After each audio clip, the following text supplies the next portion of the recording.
रात्रीच्या 12 वाजता माझ्या किचनची अवस्था ही अशी काहीशी होती. आता का ते तुमच्यासोबत पुढे शेअर करतेच.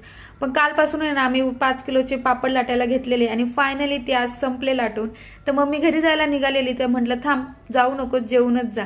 पण त्याआधी ना म्हटलं चल तुला मस्त असं मंदिरात घेऊन जाते म्हणजे दिवसभराचा जो काही थकवा आहे तो निघून जाईल. आणि खरंच तिला मंदिर इतकं आवडलं आणि दिवसभराचा थकवा जो आहे तो इथंच निघून झाला आणि मन अगदी शांत झालं.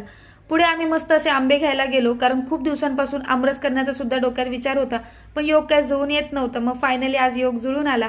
आणि घरी आल्यानंतर बघा आंबे हे अशा पद्धतीने यांनी वेगवेगळे करून ठेवलेले आणि जे जास्त पिकलेले होते त्याचा आमरस करायला घेतलेला.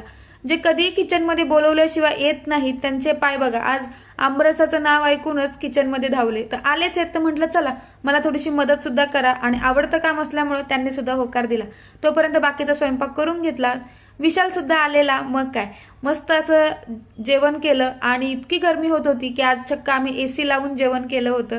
आणि फायनली मम्मी जायला निघाली आणि ह्या करता करता आम्हाला रात्रीचे 12 वाजले होते. आणि इतका सगळा स्वयंपाक केलेला तर अशी अवस्था होणारच ना. पण इतका कंटाळा आलेला पण म्हटलं आता हे तर करावंच लागणार कारण उद्या होता सोमवार. तर सोमवारी सकाळी उठल्यानंतर डब्बा करायचा का किचनचं हे साफ करत बसायचं. म्हणून पटकन साफ करून टाकलं. वाजले 12:30. डोळे अक्षरशः झाकत होते पण तरी सुद्धा मला अजून महत्त्वाचं काम करायचं बाकी होतं ते म्हणजे दात घासणे. आता हे सुद्धा करून झालेलं होतं. आता म्हटलं काहीही कारण द्यायचं नाही आता डायरेक्ट झोपायला जायचं. चला मग भेटूयात नवीन व्हिडिओमध्ये. तोपर्यंत बाय. आणि हो लॉंग व्हिडिओ अपलोड केलेला आहे पापड करतानाच्या मस्तीचा तो सुद्धा जाऊन नक्की बघा. बाय.